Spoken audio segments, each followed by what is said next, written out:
Interesting. Wow.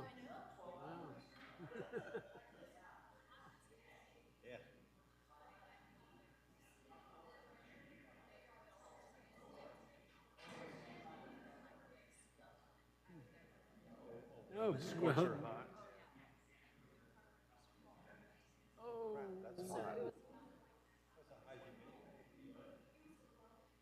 miserable.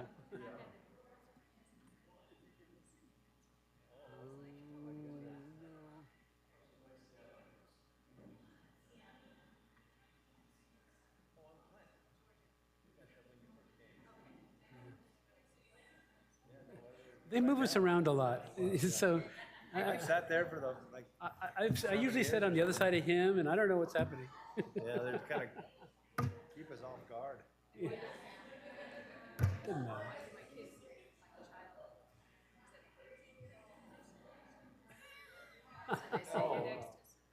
Hey, Glenn, you made it. Yeah. You're on the list. Oh, now you're on the They brought list. me in. Oh, they saw me come in. They There put me you're back. in. Oh, You're good. in. Now I feel important. Now you can push your name. Agenda.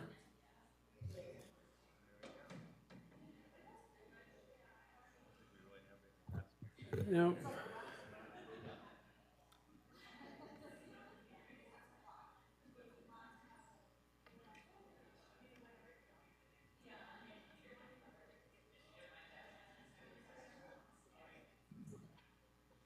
That's it. Good afternoon. I'd like to call the meeting of the Board of Public Utilities for the City of Santa Rosa to order.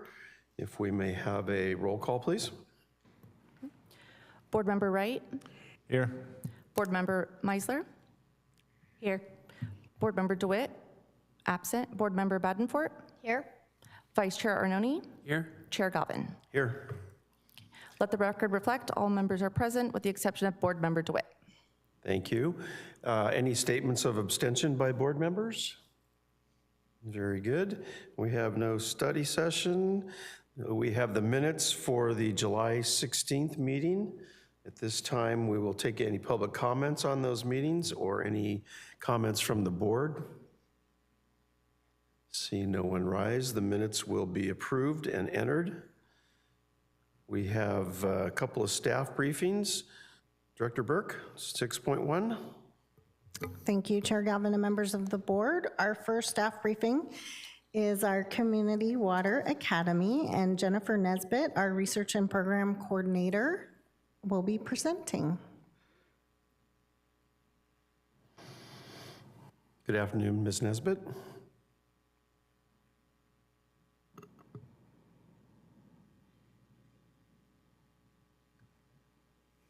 Thank you, Director Burke. Good afternoon, Chair Galvin and members of the board. My name is Jennifer Nesbitt, and I'm the Research and Program Coordinator on the Energy and Sustainability team, here to present about our Community Water Academy program. Our team received a technical assistance grant from Water Now Alliance and River Network to help develop the Community Water Academy series, designed to give community members an inside look at how our local water systems function and how we can collectively support long-term water sustainability.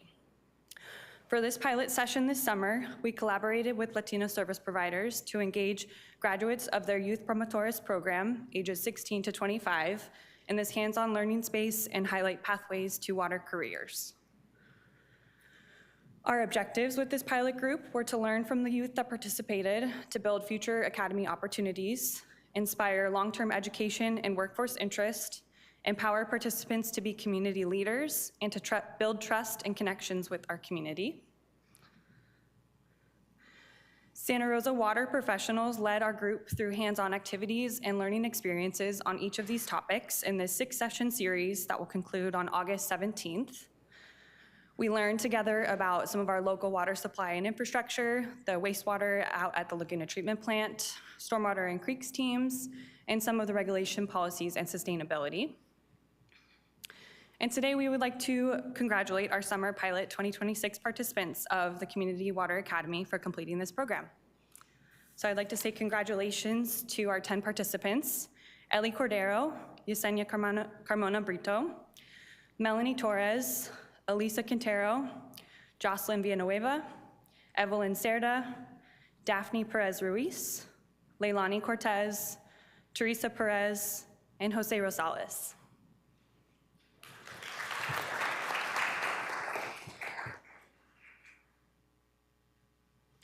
Congratulations, graduates. Thank you, those of you that are here. At this time, we would like to have you come down and receive your certificates, and then we'll have a picture taken with the board. So please come on down.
I neglected actually to open it up for public comment or board questions or comments. So if there's anyone that wishes to make a comment, feel free to do so. No.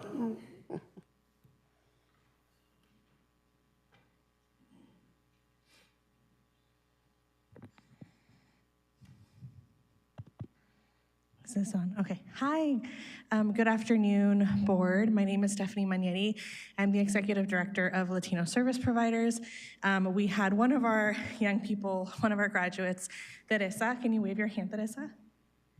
Yay. Teresa is our graduate representing the 10 who went through this program. They couldn't be here today, but we're really proud of them. And I just wanted to say thank you to Santa Rosa Water, Peter, Alicia, Jen, for bringing, and I'm sorry, I'm out of breath, for bringing Latino service providers into this really special project. Our young people are really interested in being a part of the solution to climate change and other climate issues locally in their communities, and this was a wonderful opportunity for them to learn more about what careers they might be interested in or what is accessible to them here locally. So we're just really proud of this partnership. We hope that we can continue to build ambassadors for water here in Santa Rosa. And we just hope that this is a long-term partnership. So thank you again for the recognition. Thank you for your comments. Any other public comments or board questions? Yes, go ahead. Oh. I just want to commend you for not only seeking out opportunities, because the world is full of them, and so many people don't seek them out. And I think this bodes well for your future, that you are the kind of person who has done so, and I encourage you to continue to be that kind of person throughout your life. Congratulations. Thank you. Vice Chair Arnone. And I just want to add to what you just said, because it's really refreshing for me to see a group of young people who care about things as on their surface that look kind of dull, like infrastructure, like water and sewage and electricity, those kinds of things. They're not really, front headline page news usually, but the fact that you're taking interest in them and you wanted to learn about them and you spent your own time to do so is very impressive, and it makes me more hopeful for the future of important services like water and utilities and other of these boring things. So thank you. Any other questions or comments? Very good. That'll take care of item 6.1. We'll move now to item 6.2. Director Burke. Thank you, Chair Galvin and members of the board. Our second staff briefing is the Water Supply Alternatives Plan Annual Update. And Claire Nordley, our Water Resources Manager, will be making the presentation.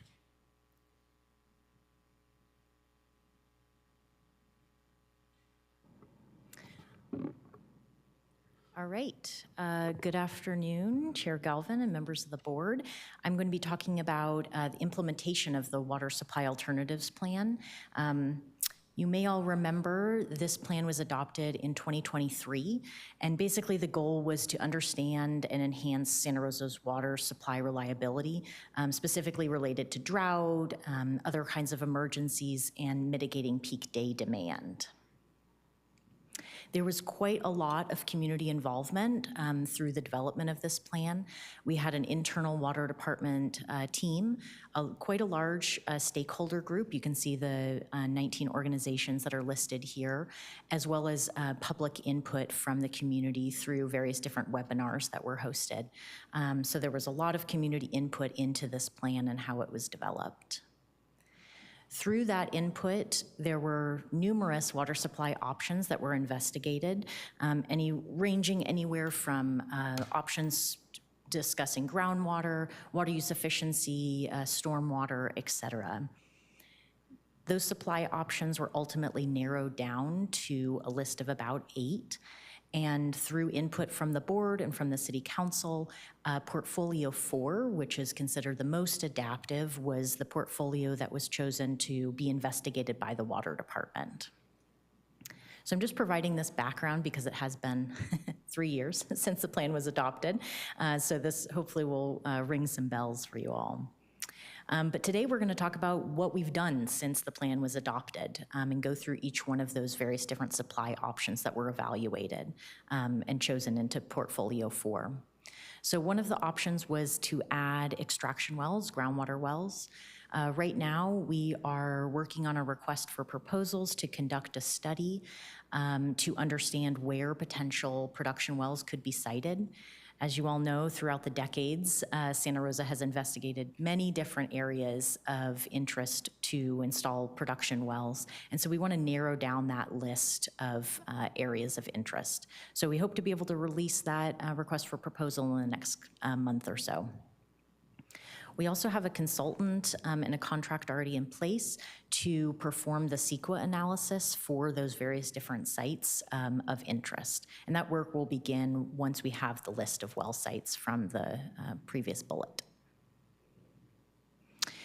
One of the other supply options was to look at converting our existing emergency wells into production wells. So for example, we've looked at Carly Well, and that is currently in pre-design, and we are planning converting that from emergency to production.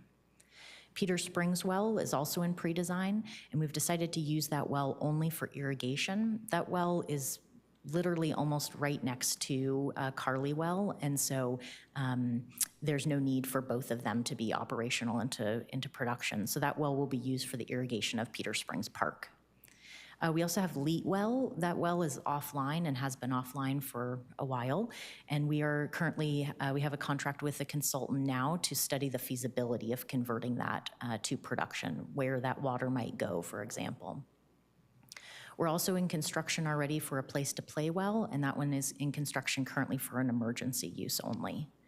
We also have numerous other test wells throughout Santa Rosa, and those will be studied for potential conversion during the well siting study that was discussed on the previous slide. I believe the board is already aware of our aquifer storage and recovery pilot program, but this was another supply option that was studied. We worked on a pilot study in partnership with the Groundwater Sustainability Agency for Santa Rosa. The final report will be due soon, but the draft report findings were very promising. Basically, ASR, or Aquifer Storage and Recovery, is hydraulically feasible at the Martha Way test well, and we could potentially get up to 300 gallons per minute in wet months of being able to recharge water into that well. And the good news is that during the pilot study, I should say, the storage of the water didn't mobilize any water quality concerns for us. So this is good news and basically helps us understand that this test well could potentially be used for ASR in the future. Direct potable reuse, both satellite and regional options, are portfolio or are water supply options that will be studied in the future if needed. We are also working on a stormwater capture and recharge project. So we're dovetailing from the Storm Drain Master Plan to understand some feasibility on potential stormwater capture and recharge. And we have a scope of work that we are finalizing currently with a consultant, and we expect that work to begin in the next month or so. The last option that was discussed as part of the Water Supply Alternatives Plan is in further enhancing our already robust water conservation programs. You can see here that we've had a direct install program, so free toilet and free installation. One of the phases was already completed and the other one is currently in process, but enormous amount of millions of gallons of water savings. I'm sure you all are also aware of the code revisions that the city is required to do based on the state requirements to prohibit irrigation of non-functional turf within the commercial, industrial, and institutional accounts in our service area. The state Department of Water Resources, DWR, estimates that we have 7 million square feet of non-functional turf in our service area. So potentially that's an enormous amount of water savings once those customers are no longer allowed to irrigate. And then the water use efficiency team also recently conducted a demand and conservation analysis. And this was a sort of a study of what future water savings potential options are out there, demand hardening trends, and then opportunities for enhancing and receiving additional participation in our programs. And those findings will help inform new water use efficiency programs in the future. So we want to make sure that our good work is not just in a silo. We want to make sure that our customers and the community are aware of the work that we're doing on their behalf. And so we do have a dedicated web page that describes both the Water Supply Alternatives Plan, but also this implementation that I'm describing today. We also have a brochure, which is here on the screen. We have a video, which I'll show a clip of in the next slide.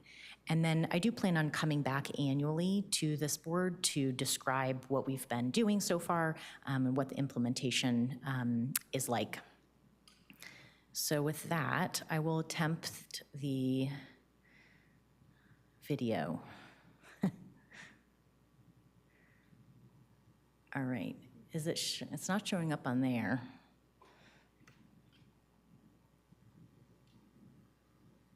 But it's showing up on my screen. Sure.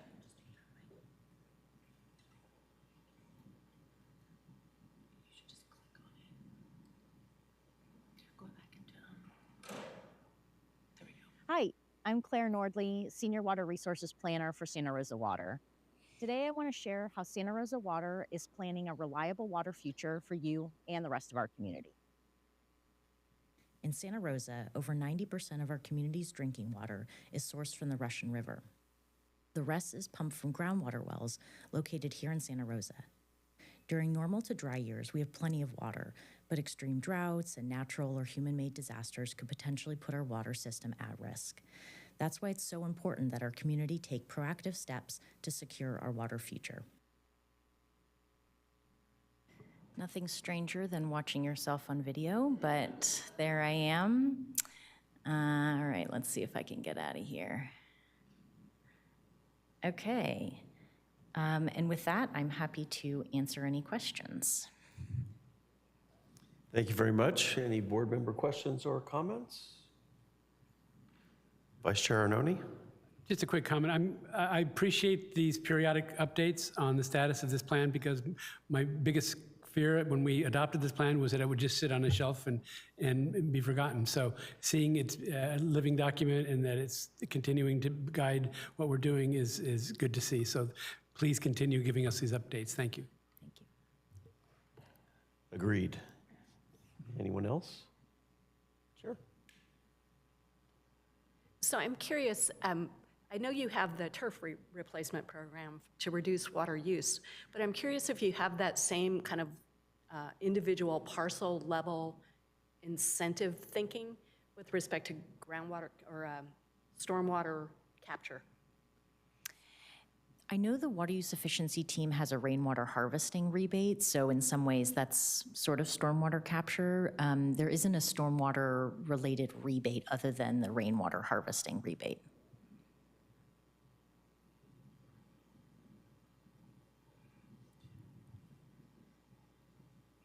Yes, Board Member Badenfort. I think I jumped in at a weird time. Thank you very much. Just to echo Vice Chair Arnoni's appreciation for the updates. We will eagerly await them every year.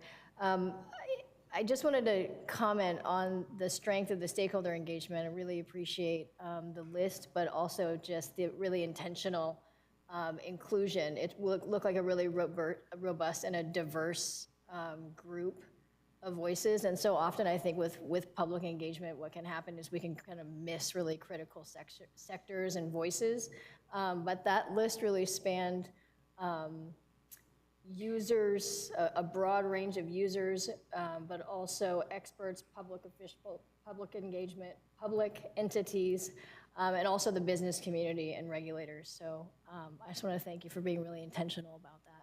I think it's really important, and it'll bring in some really important input that we might have missed otherwise. So thank you. Thank you. Any other board member questions or comments? All right, we'll open it up for public comment on item 6.1. If you wish to make a public comment, please move to the podium. If you'd state your name, please, and wait for the timer to start. Hi, my name is Fred Allebach. I have a question and comment about the aquifer storage and recovery piece here. I'm glad to see that the well is functional. I know various ASR wells have been shown that they will work, but the remaining question is where is the water going to come from to do the recovery? And so for years, people have been talking about extra winter water, and one of the objections of water retailers is that if they have to pay full price to Sonoma Water for aquifer storage and recovery, then it's not really worth a municipality's money to pay that price when they can drill a well and get water for a lot cheaper. So they would maybe want to, if they want to be sustainable, they would pay more for it, or else drill a well and pay less. And so the Sonoma Water is working on a regional water bank. And so I was just curious if, when is this extra water gonna come to these ASR wells? I mean, it's been talked about for a long time. I would love to see it, but it just doesn't seem to be happening. Thank you. Well, I can't predict when Sonoma Water's water bank study will be completed. We're all waiting to. I don't know if Director Burke has anything else to add. Director Burke, anything further? No, I think, we're continuing to work closely with Sonoma Water. We're looking at the regional groundwater banking opportunities.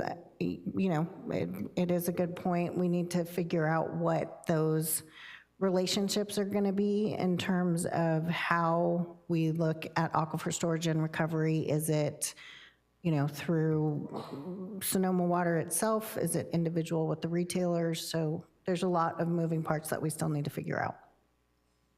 Okay. Thank you very much. Any other public comments? Very good, thanks, Ms. Nordley. So we will now move to our consent calendar. We have 2 items on the consent calendar. I'll move adoption of the consent calendar. Second. We have a motion by Vice Chair Arnone, seconded by Board Member Badenfort to approve the consent calendar. This time, if you wish to make public comment on the consent calendar, please feel free to move to the podium. Seeing no one rise, may we have a roll call vote, please? Board Member Wright? Aye. Board Member Meisler?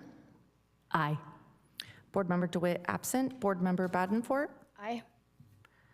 Vice Chair Arnone? Aye. Chair Galvin? Aye.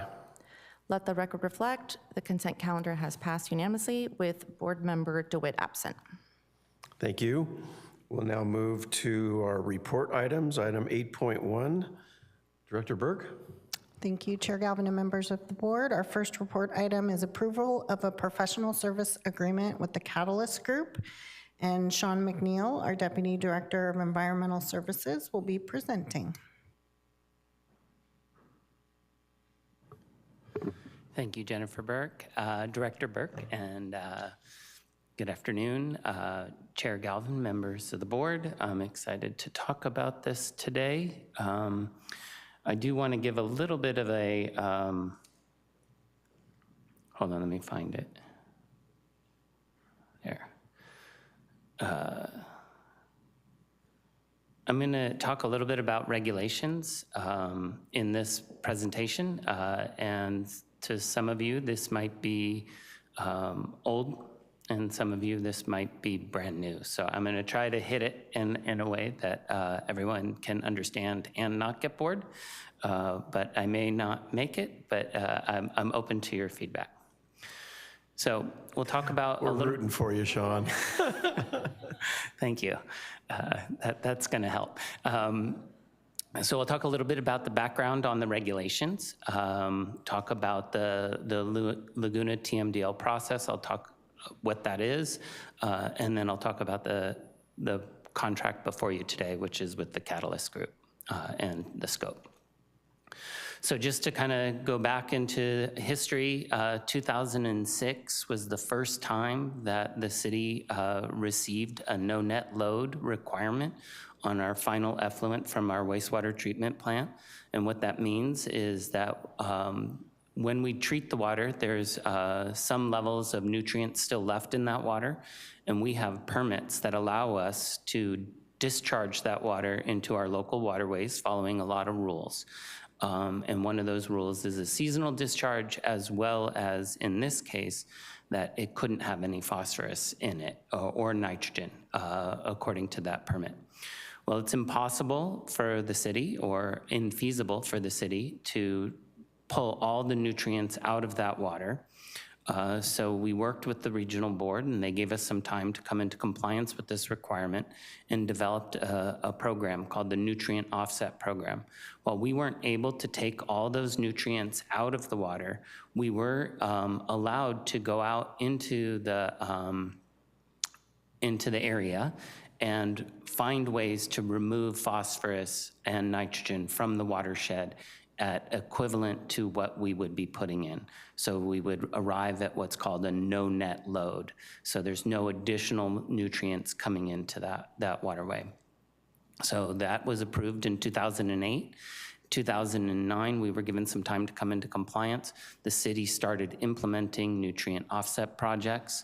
These projects have been difficult to get started, expensive, and there's a lot of uncertainty in developing those projects. But we've been doing them for a while now, and I'll give you the different projects. I'll give you a slide on those. In 2013, we went to the board and said, you know, scientifically speaking, the real limit of pollution in this watershed is really just phosphorus, not nitrogen.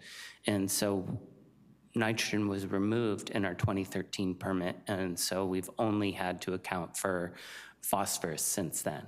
In 2018, the regional board needed to expand this project to other wastewater dischargers in the watershed, and the nutrient offset project, through our years of implementing and feedback with the board, had some difficulties, and so we smoothed out some of those with the regional board for 2018, and this new program, the Water Quality Trading Framework, has been kind of the law or the regulation around this requirement, and now includes Windsor and a small treatment plant for the Lytton Band of Pomo Indians just outside of Windsor, are the three entities that are under this regulation right now.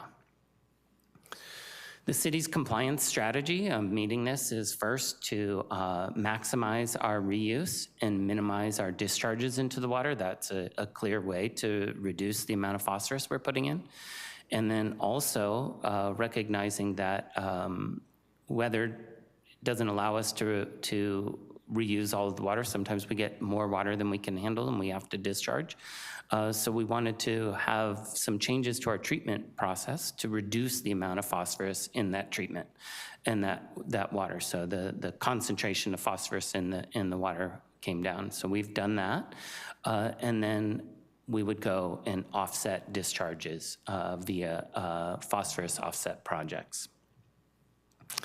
It's important to understand our discharge history, and this graph on the bottom part of this graph is also known as the x-axis, is the year, the discharge year, and on the left side, the y-axis, we have volumes in millions of gallons per year, and the three different colors that you see on here as red is denoting the amount of water that's discharged into our local waterways.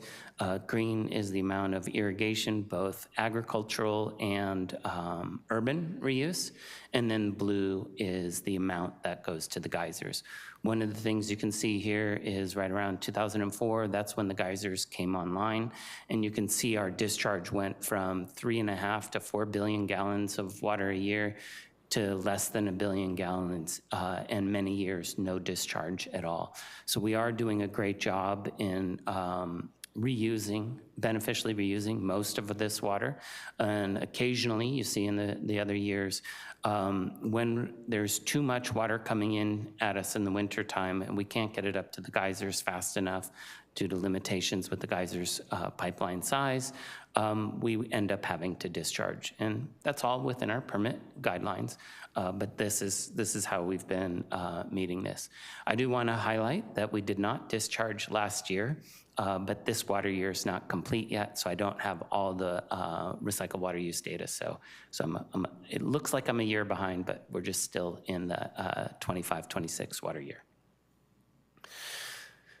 These phosphorus controlling projects are not cheap. The city of Santa Rosa has really invested in a number of these, and the cost per credit has varied quite a bit. I don't want to go through each of these projects. I've presented that to the board in the past. But I will say one of the trends that we're seeing right now is the cost per credits are going up quite a bit. A lot of the lower hanging fruit projects we've done, and so the cost per credit we're anticipating to continue to rise significantly. And so we are concerned about the water quality trading framework into the future as far as its costs go.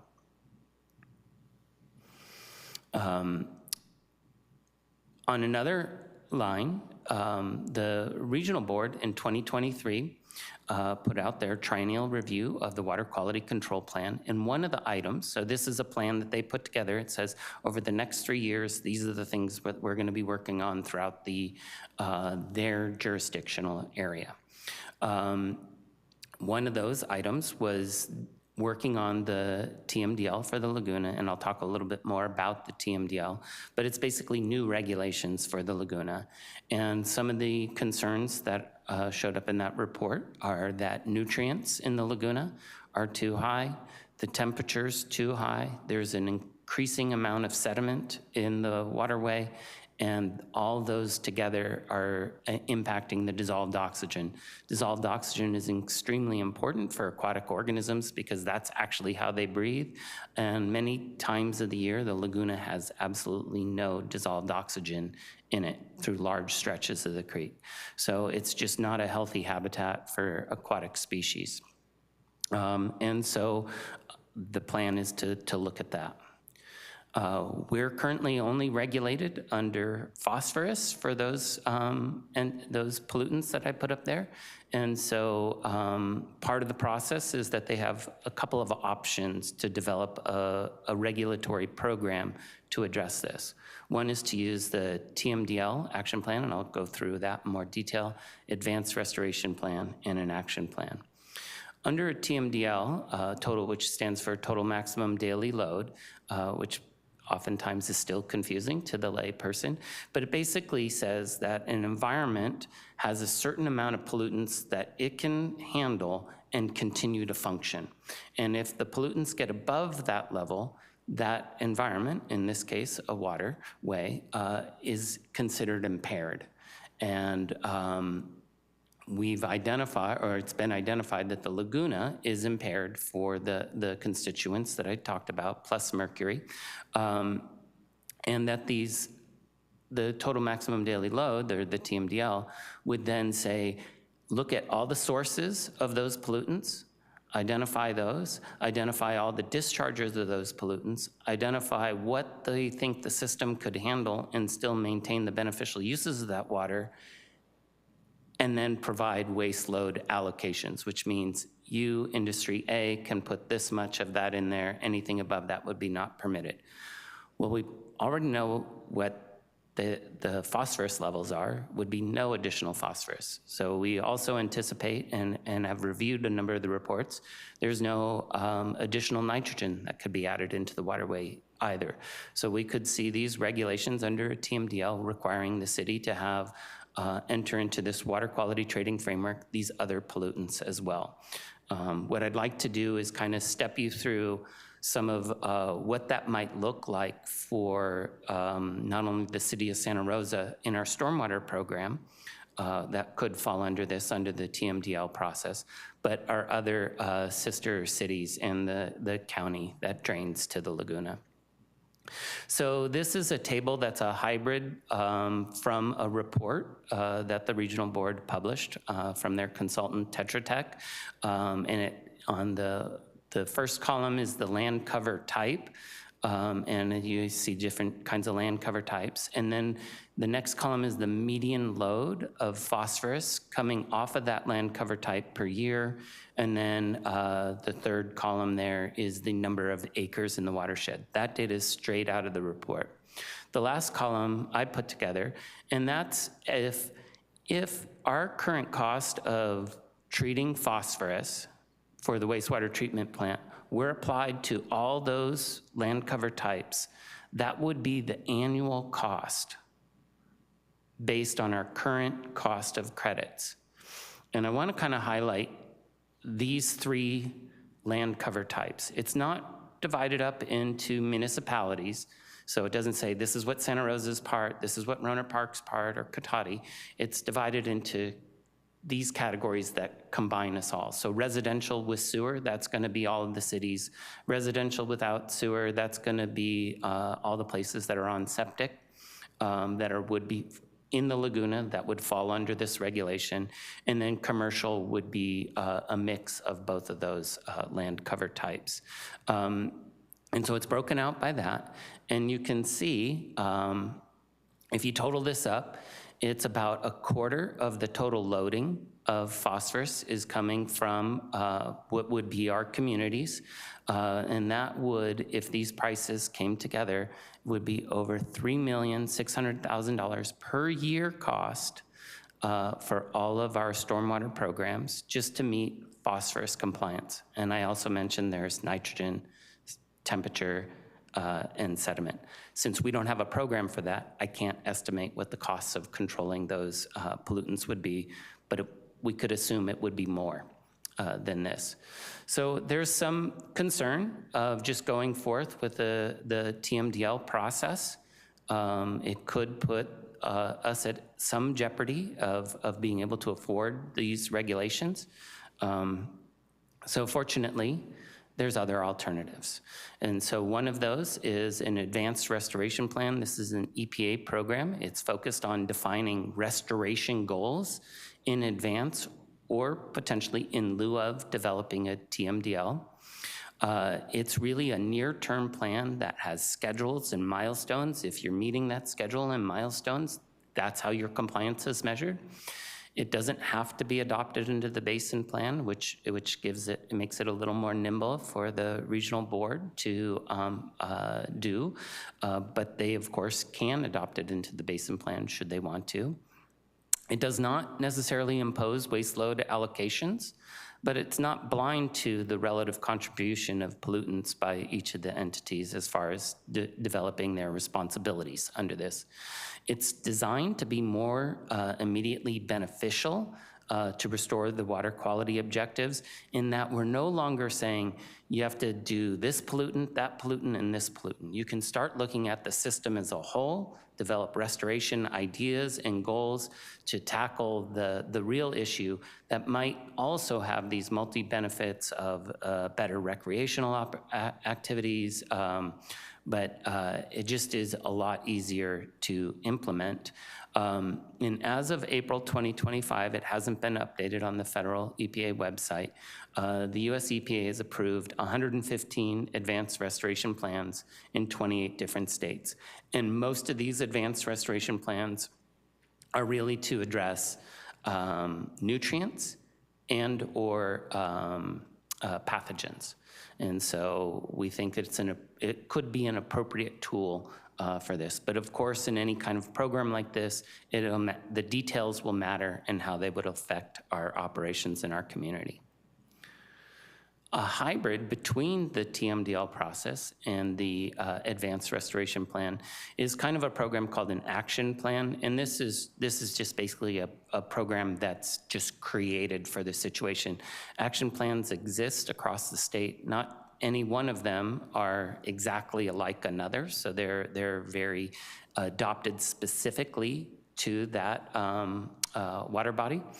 And it does get adopted into the basin plan, and it amounts to, in a quick summary, you look at the sources, you do everything you can to reduce the sources of pollutants, and then you take some kind of actions to make the watershed better, and that is how you arrive at water quality objectives. So this, like the Advanced Restoration Plan, it's the details and what the requirements are that will matter in how these programs get developed. And so we're hoping to have a say in that process, and we've been working with the regional board, and today the contract before you is the city's attempt to collaborate with the regional board to help build regulations that are both good for the watershed and good for our ratepayers and residents. So we'd like to convene a task force which would include a whole host of stakeholders, cities and towns in the Laguna that drain into the Laguna watershed, agricultural entities, because they're an important part, tribal. We'd love to have some tribal wisdom as a part of this process and come in and help build a program that the tribes could support. Numerous regulators will be involved. The regional board is committed to participating, and then nonprofit organizations whose missions are in alignment with issues around either environmental protection or business opportunities. So the business community could also be a part of this. The goal of the project would be to identify these regulations that could help support these water quality improvements. And under like an advanced restoration plan, it allows us to blend the funds that we are spending on our regulatory compliance with funds that we might be spending to restore our creeks, like with our Stormwater and Creeks program, and grant funds.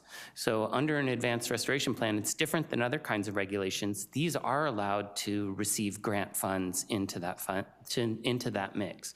So our regulations could help set the table for making big changes in this watershed and bring in funds from outside the area to help support that effort. So to implement this, it's going to take a lot of meetings, and meetings tend to need a facilitator, and they need an independent facilitator that can play a neutral role for all the stakeholders to feel heard. And also, we need technical and scientific guidance. So a team of 6 people reviewed. We put out a request for proposals. A team of 6 people reviewed that. We received 6 proposals. They were all very good. Any of them probably could have delivered this project, but we found 3 that were particularly important, or we found through the written part that we wanted to bring them back and have an interview. So we interviewed 3 of the candidates, and it was very clear that the Catalyst Group, combined with the San Francisco Estuary Institute as their technical lead, was our top rated proposal. It was well written. The staff demonstrated that they had relevant experience for this type of stakeholder-driven regulatory project. These are not that common. and that the San Francisco Estuary Institute is also a well-respected organization of scientists. They do a lot of work in the San Francisco Bay, but they also do a lot of work in the Russian River watershed, including drafting, being the technical drafter of the Laguna Restoration Plan. So it was really a great combination of the prime Catalyst group and their sub, the San Francisco Estuary Institute. So the contract would have the Catalyst group develop a core team. The core team would be the entity that makes sure that the stakeholder process and the task force, which I'll talk about in a minute, is prepared and all those meetings are organized, and that information that is shared in that group that's making the decisions, building programs, identifying processes happens, and in a way that we can get to an end product. We'd draft a charter. The charter would be basically dictate the rules of how engagement would go and how decisions are made within the task force. They'd conduct a stakeholder analysis where they'll meet with many members of our community to see if they should be members of the task force, if they have an ability to be a part of that, or if they should be part of the core team, or if they should be just alerted to the process as it develops.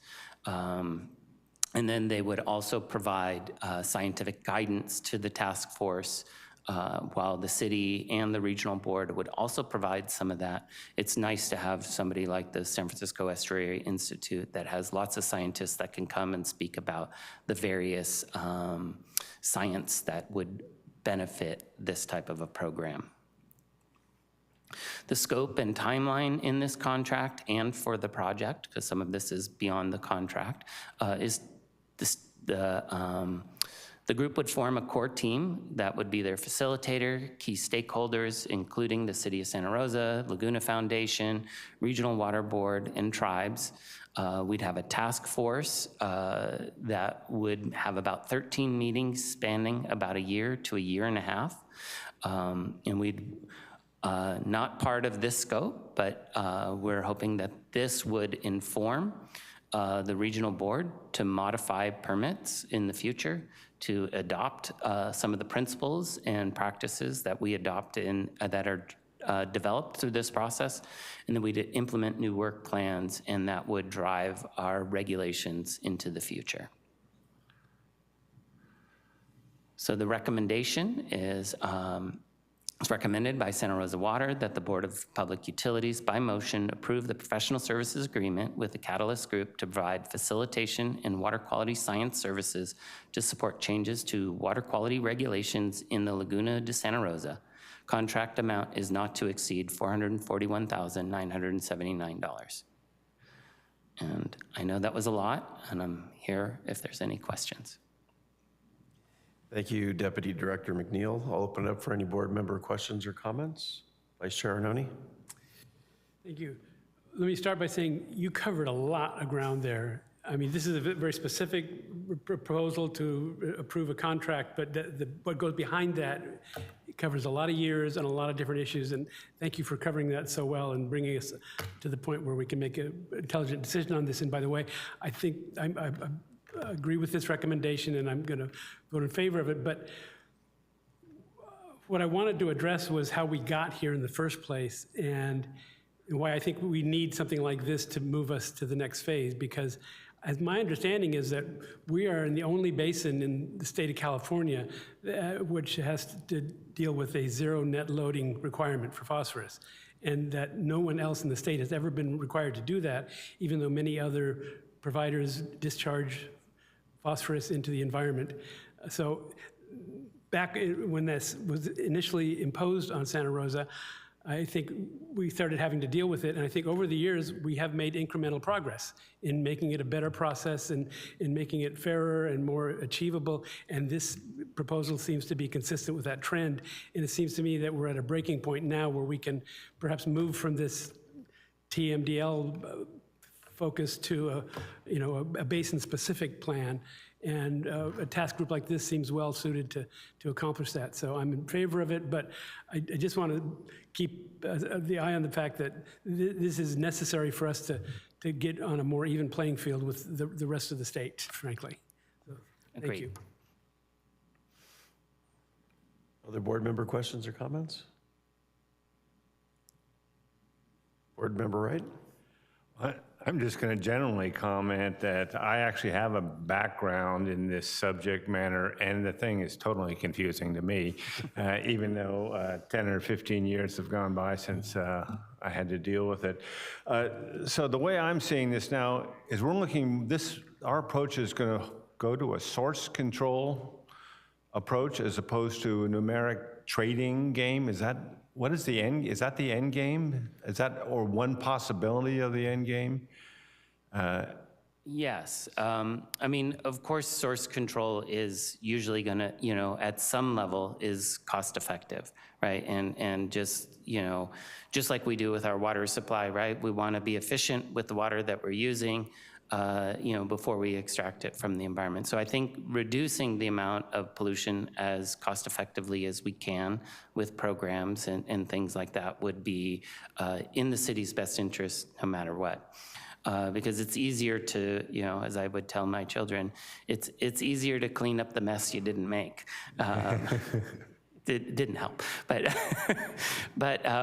so yeah, I think that would be the goal, would be to, no matter what, we want to reduce, and our stormwater program and our wastewater treatment plant are both really good at doing those types of things. And that we want to make sure that we develop programs that are in alignment with things that are of value to our community. I think the city of Santa Rosa I'm very proud of the amount of creek restoration that we do. The awards that we've won on the latest creek restoration project really speaks to the values of our community. And I think having, using our community values and putting our money in those places is probably in our best, is a better approach than just doing this per, because it's not very creative when you're doing per pollutant reductions. It can be very, very boring. We're dredging channels to get sediment out to remove phosphorus.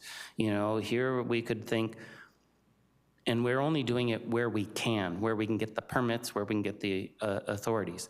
This program would allow us to say, what's the right thing to do? What things would be the best to do in this watershed to do it, and take the time to develop that.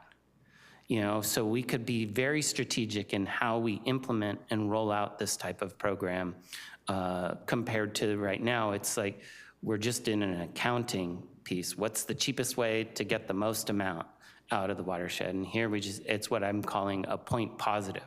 We want that, and here's how we get there. Well, then I would agree with you that the stakeholder process is probably the most critical piece of that puzzle, although it's going to be extremely difficult, I think, to round up all the cats and make everybody agree to do the right thing. Thank you.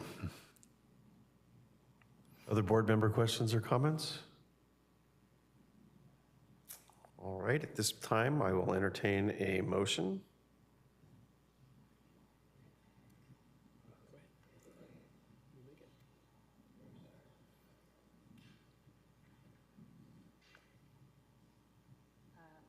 I move that the Santa Rosa Water Board of Public Utilities approve the professional services agreement with the Catalyst Group to provide facilitation and water quality science services to support changes to water quality regulations in the Laguna de Santa Rosa. The contract amount is not to exceed $441,979. Sorry for the interruption, Chair, but we do need to take public comment before the motion. No, you don't have to make the motion again. My apologies. So yes, we'll take public comments on item 8.1. If you wish to make a comment, please move to the podium. State your name and wait for the timer to start, please. Hello, my name is Fred Allebach. I'd like to ask where this phosphorus is coming from. That didn't seem to be in the report of what the actual source is. So is it like human waste and like there was a pasture list and showed the high phosphorus was a lot of phosphorus coming from pasture. Is that from animal waste or I don't understand where it's coming from. Deputy Director McNeil. So there's lots of sources of phosphorus, and not all of it the city is responsible for. I can speak to the sources that the city is responsible for. So in our wastewater, we have trace amounts of phosphorus in it. And as I showed you, the discharge, when we discharge quite a bit of water, when you add it up, it could be thousands of pounds of phosphorus in a single discharge. Our discharge might have anywhere from 3,500 pounds of phosphorus. I think the highest that I've seen in any one year was 14,000 pounds of phosphorus in our total discharge for the year. So while it's only in trace amounts, when we discharge large amounts of water, it starts to add up. The other land cover types, like phosphorus is strongly tied to sediment. So if you discharge sediment into a waterway some way, and you might see muddy water running down the side of a road, on a county road or a dirt road, that's most likely carrying large amounts of sediment, or that sediment is carrying large amounts of phosphorus with it. It's true that dairies also could have elevated amounts of phosphorus coming off their land as manure on the land. Manure is full of phosphorus, and any manure that rainwater interacts with and makes its way into a creek would start to leach phosphorus into it as well. Also, it's naturally occurring. So the forest types will have phosphorus in it, and there's an appropriate amount of phosphorus. If there was no phosphorus in the water, it would be a bad waterway because the organisms also need that phosphorus, but it's at the levels that it becomes toxic to organisms. And so just like with anything, it's the dose that matters. And so there's naturally occurring phosphorus, and that's okay. But right now, this basin is way above the natural levels of phosphorus that are healthy for the watershed. And so there's a lot of different sources. And, some of the things that we've done in the city is controlling the way that soil piles and mulch piles and people who may put those in the street and then shovel them into their yard, and we make sure that they clean that up before it rains. Street sweeping is another way we get sediment out from getting into our storm drains. So there's lots of sources, and I'm sure I didn't get all of them in that answer. Thank you. Other public comments? Please state your name and wait for the timer. Thank you very much. My name is Matt St. John. I'm an environmental program manager with the North Coast Regional Water Quality Control Board, and really appreciate the opportunity to make comment today. I want to start by saying, well, first of all, that I'm here on behalf of the North Coast Regional Board, the board itself, and our executive officer. And we really are grateful. We see this as a partnership between our agency and the city to develop really what will be ultimately effective way to address the water quality impairments in the Laguna. I want to thank Director Burke and Mr. McNeil and other city staff. When they first came to us and proposed this approach, we were all in. We were really, really grateful. And so we've worked closely with city staff in developing the scope of work that's included in the service agreement. And I'm really confident that the process that's described with the task force can inform the development of clear, effective, and scientifically supported regulatory requirements. My agency is committed to continue to be actively engaged as part of the core team that Mr. McNeil described. And we look forward to, continuing this close collaboration to advise the task force through this process. The regional board won't itself have a seat on the task force as kind of a voting, as a vote. So ultimately, we're there to support and then take the recommendations that come out from the task force and use those recommendations for what we then bring to our board.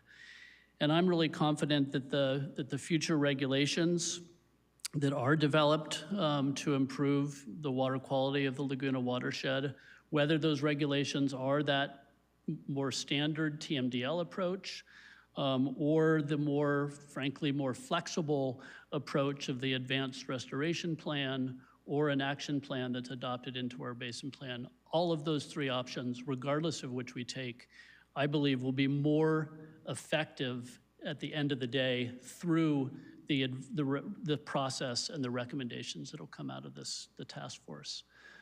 So again, thank you very much, and we're really grateful for this opportunity to comment.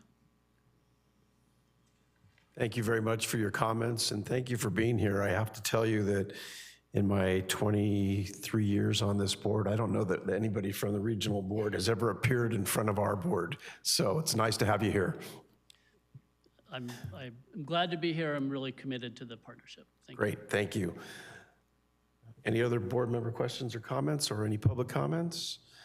If not, we have a motion that was made by Board Member Meisler. May I have a second? I'll second. Second by Board Member Wright. May we have a roll call vote, please? Board Member Wright? Aye. Board Member Meisler? Aye. Board Member DeWitt absent. Board Member Badenfort? Aye. Vice Chair Arnone? Aye. Chair Galvin? Aye. Let the record reflect this item passes unanimously with Board Member DeWitt absent.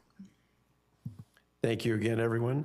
We'll now move to item 8.2. Director Burke. Thank you, Chair Galvin and members of the board. Item 8.2 is our annual stormwater enterprise charges. And, Nick Lynn. Let's see. Oh my gosh, I'm having.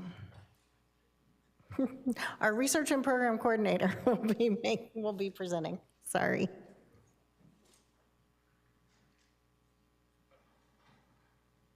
Welcome, Mr. Lynn.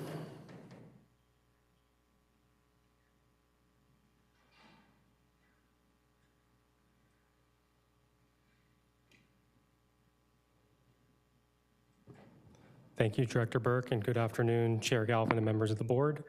My name is Nick Lynn, and I am a research and program coordinator with the Stormwater and Creeks team. I am pleased to be here today to discuss the annual stormwater enterprise charges. As you may recall in past presentations to the board, unlike other divisions in Santa Rosa Water, the Stormwater and Creeks team is not funded by the water enterprise.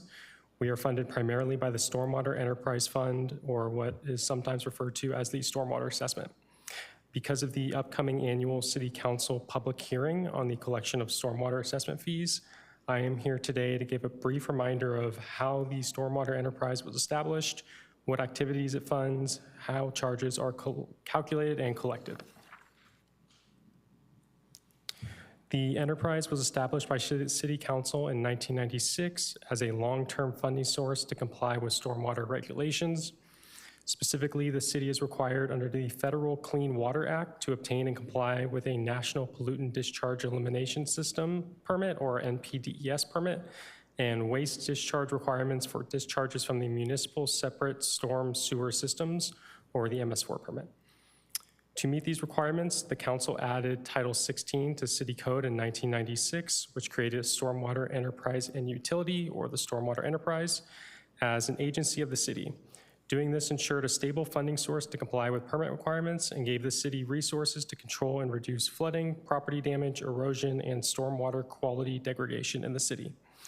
The fee funds implementation of the city's stormwater permit, as well as other activities to mitigate the impacts of pollution that stormwater carries into the storm drain system and ultimately into the creeks and waterways. This includes creek restoration and stewardship, flood protection, public education, storm drain maintenance, and storm water quality testing. It does not provide funding to evaluate or upgrade the storm drain system. Title 16 also authorizes the City Council to prescribe and collect charges for services and facilities of the enterprise, which I will talk about next.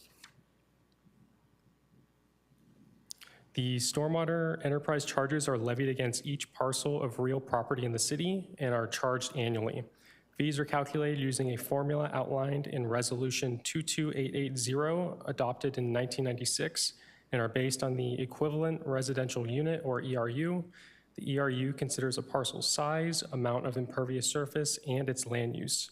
The ERU is adjusted each year based on the Consumer Price Index. This year, the cost per ERU is $43.52, which is also the average fee for a parcel in the city. This represents a 2.49% increase from last year, in line with the Consumer Price Index.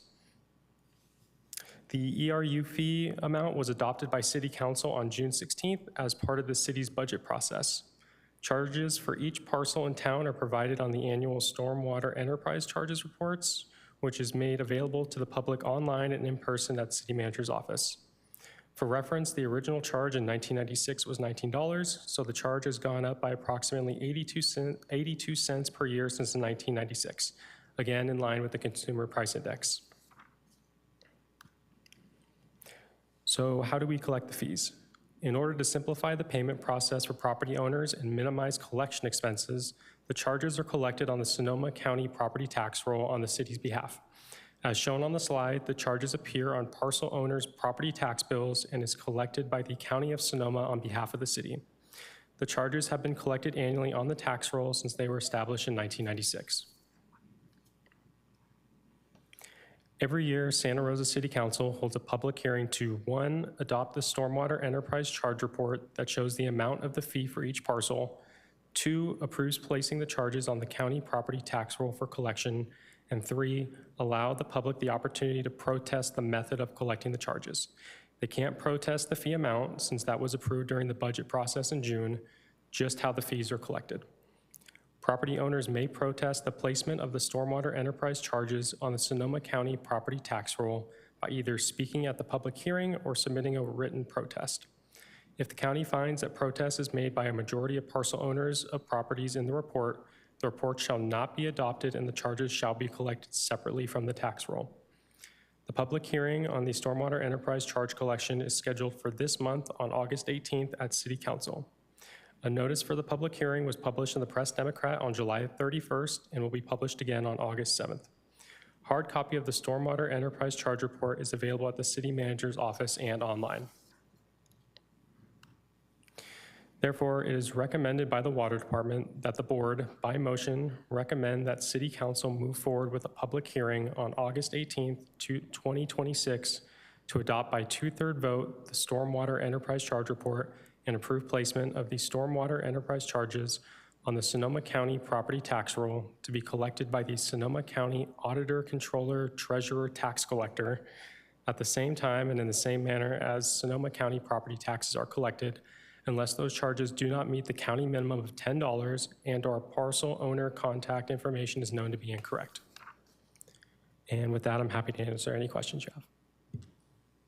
Thank you. I'll open up now for any board member questions or comments. Seeing none, we'll open it up for public comments on item number 8.2. Again, please state your name for the record and wait for the timer. Hi, Fred Allebach again. This meeting's in the middle of the day and I took off work to come here, so I might as well say something for my troubles. I live in a mobile home park and there's 170 units in the park, and mobile homes aren't listed on property tax. I think they're state motor vehicles. So I'm curious how this gets billed out to, does it get billed out to the mobile home park owner and then that's a straight pass through, or how to on my monthly bill, or does it, how do I see this as a mobile home park resident? I'm a resident of the city, I own a mobile home, but I'm sort of like a second-class citizen when it comes to being billed or you know, seeing the actual costs of city services, because I'm one step removed. So I'm just curious if there's any way to clarify how mobile home park residents would see this charge. Thank you. Mr. Lynn? Each parcel owner, again, this is just kind of general information, not specific necessarily to this individual, but each parcel owner is responsible for the stormwater assessment fee. So the owner of the parcel that the mobile homes would be placed on would generally be the person or persons responsible for the stormwater assessment fee. Again, that would be calculated if this goes through on the Sonoma County property tax bill and would be reflected on the property tax bill that is received by that parcel owner.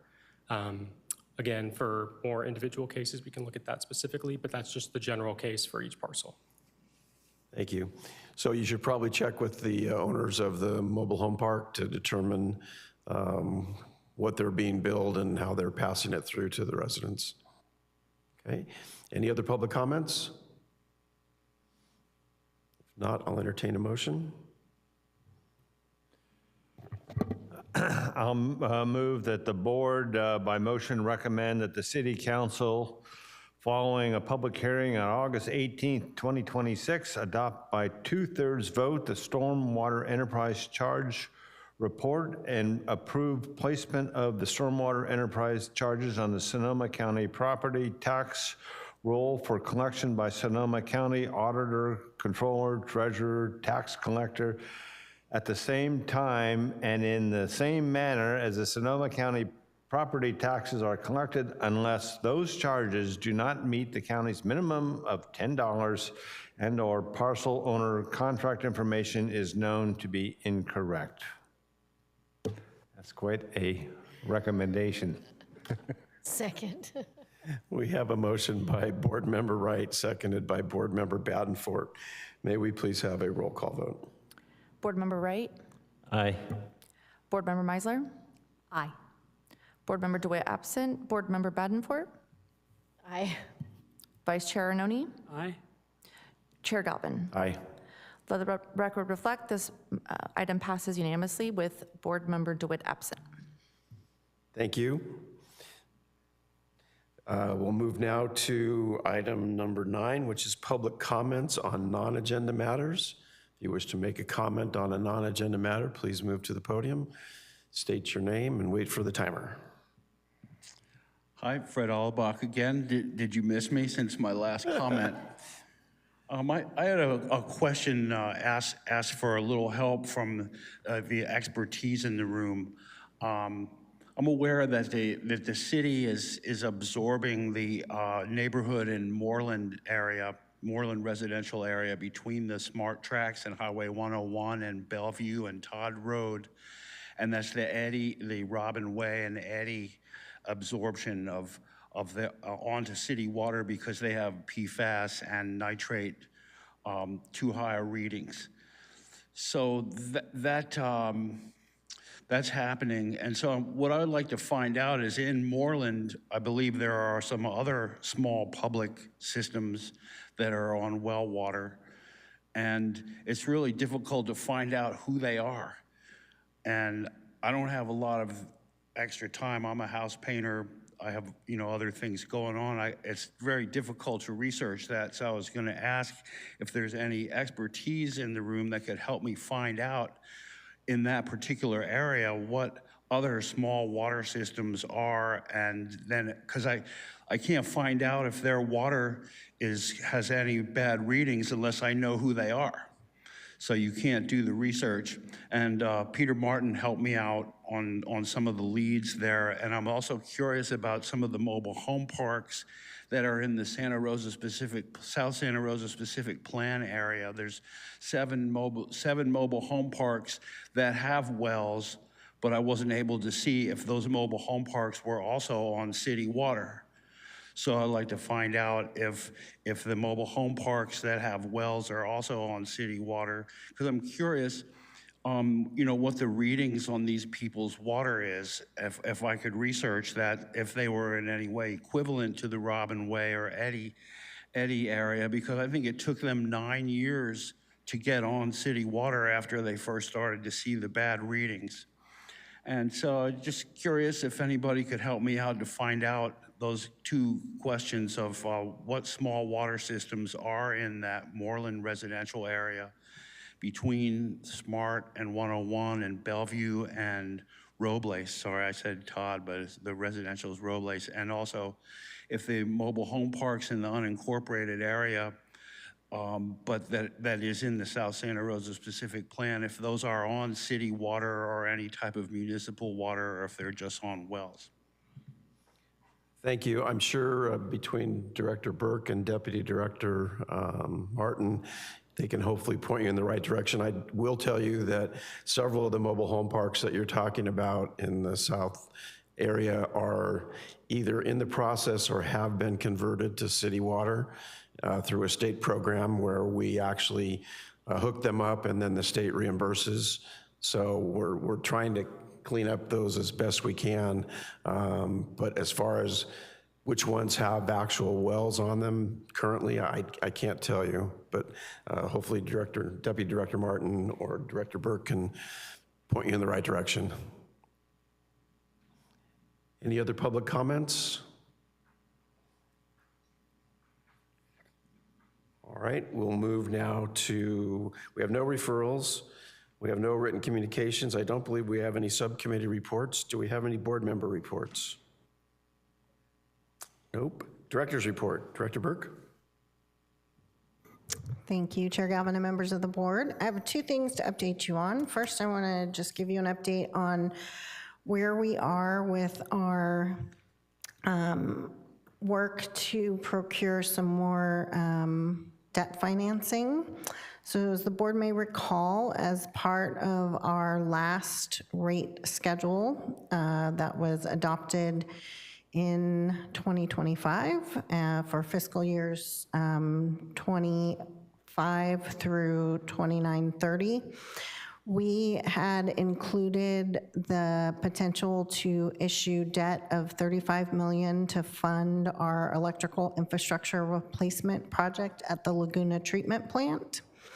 We have started that process, and so we are working very closely with water staff, finance staff, and our outside consulting team to get the bond sale ready to go. We anticipate bringing the proposed bond issuance to the board for consideration of a recommendation to council at your meeting on October 1st. And then we are tentatively planning to bring an item to council at their meeting on October 27th. If everything goes to plan, we anticipate that the bond transaction would be closing later this year, and we would be issuing a construction contract around that same time. So just wanted to let you know that we are making progress on that, and that will be coming before you before too long. And then the second item, I was wanting to provide an update to the board on our Mike Hauser STEM Academy.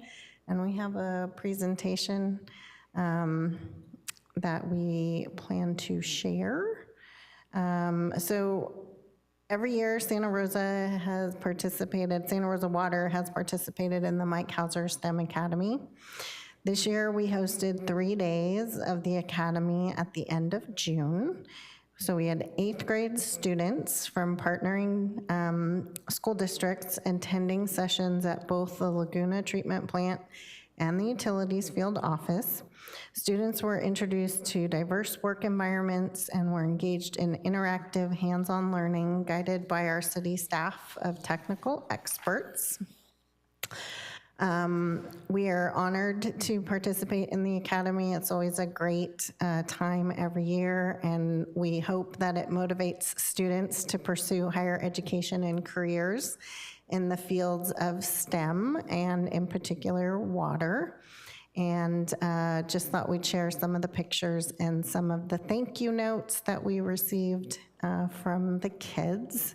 And wanted to say a special thank you to the staff that led the sessions and inspired the students. And that is my director's report. I'm happy to answer any questions. Thank you. Any questions for the director?